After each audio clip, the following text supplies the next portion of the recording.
Hello बच्चा लोग, आज की क्लास में हम करने वाले हैं क्लास 9th का वर्कशीट नंबर 17। चैप्टर है बच्चों एटम्स एंड मॉलिक्यूल्स। और बच्चों जो टॉपिक है वो है मोल कॉन्सेप्ट। एक बात बच्चों आपको मैं बता देता हूं वीडियो स्टार्ट होने से पहले, चैनल सब्सक्राइब करने के लिए नहीं बोल रहा, बस इतना बता रहा हूं बच्चों कि केमिस्ट्री में आपको चीजें रटनी पड़ेंगी। यदि आप वजह जानने की कोशिश करोगे ना तो बहुत कुछ है इसमें जानने के लिए। तो बच्चों 9th 10th में मैं आपको रिकमेंड करूंगा कि भाई फिलहाल तो आप चीजों को रटना पड़ेगा, आपको फैक्ट्स को रटना पड़ेगा, है ना। जिज्ञासा बोलती है ज्ञान, how can we know the amount of substance in an element और कंपाउंड। मतलब कि किसी भी एलिमेंट या कंपाउंड में हम अमाउंट ऑफ सब्सटेंस कैसे जान सकते हैं, ठीक है ना, कि एलिमेंट में कितना अमाउंट है किसी चीज का। तो ज्ञान पूरा एक्सप्लेन करता है, बोलता है जिज्ञासा दीदी, the amount of substance is based on the number of atoms और मॉलिक्यूल्स प्रेजेंट इन इट।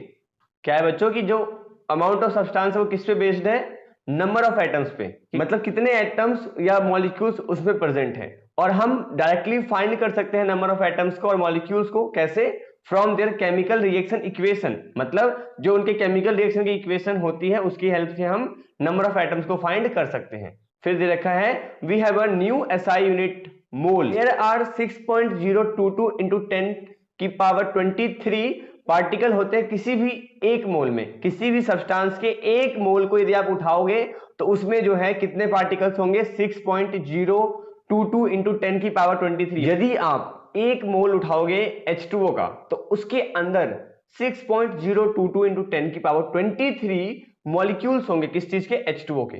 मोल और molecule are two different things, keep it in mind, mole and molecule are two different things. These particles can be atoms, molecules और ions. मतलब ये जो particles है ना, जो 6.022 into 10 की पावर 23 जो पार्टिकल्स है वो कुछ भी हो सकते हैं, एटम्स हो सकते हैं, मॉलिक्यूल्स हो सकते हैं या फिर आयंस हो सकते हैं। बच्चों की the mass of one mole of a substance, मतलब किसी भी सब्सटेंस का जो एक मोल होता है वो क्या होता है, वो क्या होता है, इक्वल होता है किसके, उसके रिलेटिव एटॉमिक या मॉलिक्यूलर मास के।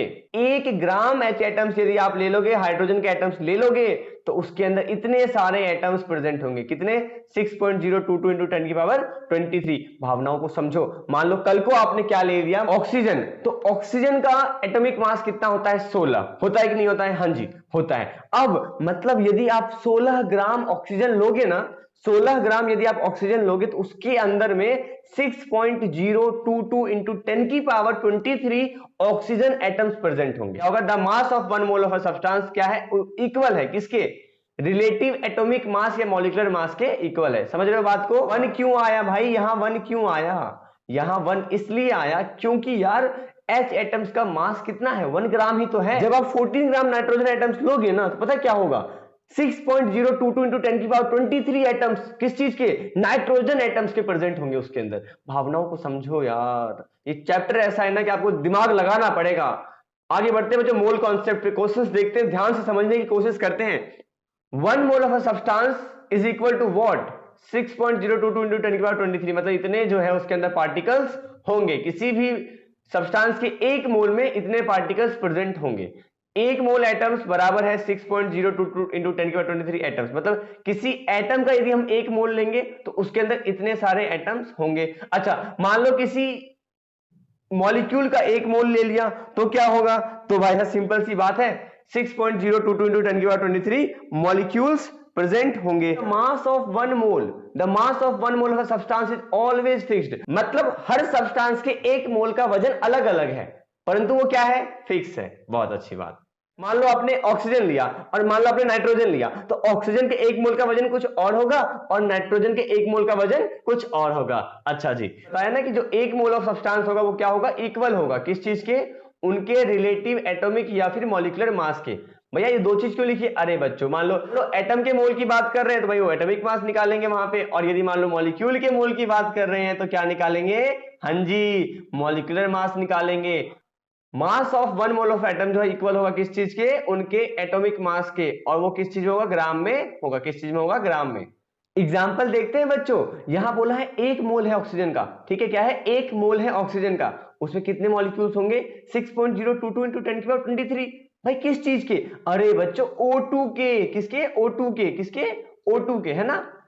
एक ऑक्सीजन का वजन होता है 16U, 2 का कितना होगा 32। यहां हमें ग्राम में कंसीडर करना है, इसलिए आंसर क्या आएगा 32 ग्राम। मतलब यदि हम 1 मोल ले ले O2 का तो वो 32 ग्राम के क्या होगा बराबर होगा। उल्टा कहना चाहे तो यदि हम 32 ग्राम O2 ले ले तो वो किसके बराबर होगा 1 मोल ऑफ ऑक्सीजन के बराबर होगा। बहुत अच्छी बात बच्चों, आगे बढ़ते हैं, एग्जाम्पल देखते हैं बच्चों। यहां बोला गया है 8 ग्राम हीलियम का है, किसका है 8 ग्राम है हीलियम का। अच्छा जी, और हमें बोला है बताओ इसमें कितने एटम्स होंगे। तो देखो बच्चों एक बात बताओ, क्वेश्चन पे हम बाद में आएंगे, यही मुद्दा समझ लेते हैं, क्वेश्चन आप देखते रहिएगा। तो बच्चों एग्जाम्पल पे आते हैं, एग्जाम्पल दे रखा है हमें एटम्स फाइंड करने हैं, नंबर ऑफ एटम्स फाइंड करने हैं 8 ग्राम हीलियम में।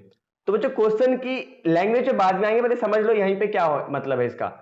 एक बात बताओ, हीलियम का एटॉमिक मास कितना होता है आपको कि भैया 4U कितना होता है 4U, मैं कहूंगा बहुत अच्छी बात। फिर अब यहां पे कितना है ये वजन कितना है 8 ग्राम। मतलब कि यदि हम 2 भागों में बांटे इसे तो क्या क्या बटेगा 4 ग्राम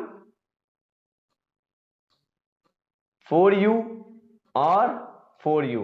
U को हम क्या बोलेंगे G बोलेंगे, क्या बोलेंगे G। 4 ग्राम और 4 ग्राम, क्योंकि ये 4 ग्राम क्या है, ये 4 ग्राम क्या है, ये है 1 मोल, क्या है 1 मोल किस चीज का हीलियम का। और ये भी क्या है, ये भी है 1 मोल, क्या है 1 मोल है किस चीज का हीलियम का। बहुत अच्छी बात। अब बच्चों होगा यूं कि यहां 1 मोल हमने क्या पढ़ा था, 1 मोल में कितने पार्टिकल्स होते हैं, 1 मोल में पार्टिकल्स होते हैं 6.022 इंटू 10 की पावर 23। उतने क्या होते हैं बच्चों यहां भी होते हैं। तो क्योंकि यहां 2 मोल है, कितने हैं 2 मोल, 2 को गुना कर देंगे 6.022 इंटू 10 की पावर 23 से, तो हमें हमारा आंसर मिल जाएगा। आंसर कितना आएगा 12.044 गुना 10 की पावर 23। बस इतना समझो कि यहां पे 4U, एक हीलियम का एटॉमिक मास 4U होता है, और जो 1 मोल हमने क्या पढ़ा था कि भाई जो एटॉमिक मास होता है वो क्या होता है बराबर होता है 1 मोल के, क्या होता है बराबर होता है 1 मोल के। यहां पे क्योंकि 8 है तो 2 मोल होंगे किस चीज के हीलियम के, क्योंकि 1 मोल में 6.022 इंटू 10 की पावर 23 एटम्स होते हैं, तो 2 में कितने होंगे 12.044 गुना 10 की पावर 23 एटम्स। तरीका देखो बच्चों, इन्होंने बोला है कि एटॉमिक मास है 4U हीलियम का, और जो 1 मोल ऑफ हीलियम होगा वो बराबर होगा किसके 4 ग्राम के। ठीक है, ये क्या है एटॉमिक मास ऑफ हीलियम है इन ग्राम। 1 मोल हीलियम में इतने एटम्स होते हैं। अब क्योंकि 4 ग्राम हीलियम है, 4 ग्राम हीलियम में कितने होंगे इतने होंगे। यहां हमें 8 ग्राम का चाहिए, क्या चाहिए 8 ग्राम का चाहिए, तो हम क्या करेंगे बटा 4 गुना में 8 कर देंगे भैया। मतलब अरे मतलब बच्चों देखो, हमें यहां से 1 ग्राम हीलियम का वजन मिल जाएगा, क्या मिल जाएगा 1 ग्राम हीलियम का वजन मिलेगा। कैसे, जब हम 4 को यहां डिवाइड में ले जाएंगे, कहां ले जाएंगे 4 को डिवाइड में, 4 डिवाइड में आ गया तो ये क्या है, ये है 1 ग्राम हीलियम के अंदर प्रेजेंट एटम के नंबर। और हमें कितने ग्राम का चाहिए 8 ग्राम का, कितने ग्राम का चाहिए बच्चों 8 ग्राम का। इसलिए बच्चों यहां क्या हो रखा है, यहां ध्यान से देखो, यहां पे जो है बटा में पहले 4 किया है, बटा में पहले क्या किया है 4, और फिर क्या कर दिया 8 गुना। नेक्स्ट क्वेश्चन है बच्चों जिसमें हमसे बोला है कि N2 गैस का कितना मास होगा, कब, जब 0.5 मोल होगा। तो आप कहोगे कि एटॉमिक मास क्या होता है नाइट्रोजन का 14U, क्या होता है 14U। अच्छा, अब क्योंकि नाइट्रोजन गैस मतलब N2 मॉलिक्यूल है तो कितना वजन होगा, वजन होगा 14 इंटू 2 है ना, जैसे एक का कितना है बच्चों 14, तो यहाँ 2 है तो कितना आ जाएगा 28U। अब 1 मोल ऑफ नाइट्रोजन गैस कितना है 28 ग्राम के बराबर है, क्या है 28 ग्राम के बराबर है, क्योंकि यहाँ क्या आया 28U आया है। और mass of 1 mole, 1 mole of N2 क्या होगा बराबर होगा 28 ग्राम के, क्योंकि एटॉमिक मास है भाई ये इसका। तो अब क्योंकि यहाँ पे कितना है 0.5 मोल, तो एक का आधा, तो हम क्या करेंगे 28 का आधा कर देंगे, कितना आ जाएगा बच्चों 14 ग्राम आ जाएगा। फर्स्ट क्वेश्चन है बच्चों define 1 mole of a substance, इसका आंसर बच्चों आपकी स्क्रीन पे शो होगा, वहां से आप नोट कर लीजिए। ये नंबर ऑफ पार्टिकल्स होते हैं प्रेजेंट उस सब्सटेंस में, ठीक है। एवोगैड्रो कांस्टेंट भी डिफरेंट फॉर डिफरेंट सब्सटेंस, नहीं, नो, ये नहीं हो सकता बच्चों, फिक्स है नंबर्स, ठीक है। थर्ड क्वेश्चन है बच्चों calculate the number of atoms present in 24 gram of helium. तो नंबर ऑफ एटम्स हमें फाइंड करने हैं बच्चों, ठीक है, और किसके हीलियम के। और अब यहाँ 24 ग्राम है तो हीलियम का एटॉमिक मास, और हमें पता है 1 मोल बराबर होगा किसके 4 ग्राम के। यहाँ 24 ग्राम है तो कितने बनेंगे 4 4 करके 6 बनेंगे, 4 गुना 6 गुना 4, 6 गुना 4 मतलब कि 6 मोल है। कितने मोल्स है? 6 मोल्स है। किसके? हीलियम के। तभी कितना बना है? 24 ग्राम बना है हीलियम का। तो अब क्योंकि हमें नंबर ऑफ एटम्स फाइंड करने, तो हम क्या करेंगे, हमें पता है एक मोल में कितना होता है 6.022 इंटू 10 की पावर 23 एटम्स, तो हम उसको मल्टीप्लाई कर देंगे किससे? 6 से। हमें हमारा आंसर मिल जाएगा। आपकी स्क्रीन पर आंसर शो होगा बच्चों, वहां से नोट कर लीजिए।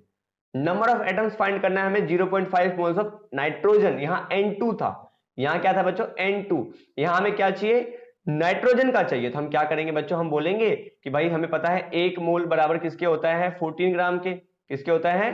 14 ग्राम के बराबर होता है। अब चूंकि यहाँ पे क्या है? यहाँ पे 0.5 है, तो आधा हो जाएगा। 0.5 क्या होता है? आधा तो होता है ना भाई। क्या होता है? आधा होता है। तो आंसर कितना आएगा? 7 ग्राम आएगा। कितना आएगा आंसर? 7 ग्राम। बच्चों स्क्रीन पे आपका आंसर शो रहा होगा, वहां से आप नोट कर लीजिए। Calculate the number of moles in 36 gram of water H2O। तो बच्चों देखो, H2O का पहले आपको मॉलिक्यूलर मास फाइंड करना पड़ेगा। कैसे फाइंड करोगे? आपने सीखा था लास्ट क्लास में।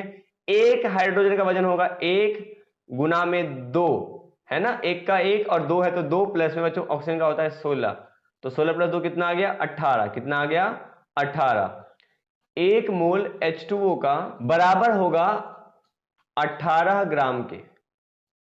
अब क्योंकि यहां पे 36 ग्राम है, तो 36 ग्राम जब दो भागों में बटेगा तो 18 ग्राम और 18 ग्राम, मतलब कि 2 मोल प्रेजेंट है। क्या है? 2 मोल प्रेजेंट है। भैया कैसे? अरे यार देखो, एक मोल का वजन 18 ग्राम है, यहां पे 36 ग्राम है, तो कितने मोल्स होंगे? 2 मोल्स होंगे। किसके? H2O के। इसी के साथ ये वर्कशीट फिनिश होती है। मिलते हैं अगली वीडियो में अगले वर्कशीट के साथ। तब तक के लिए बाय बाय, टाटा एंड खुदा हाफिज।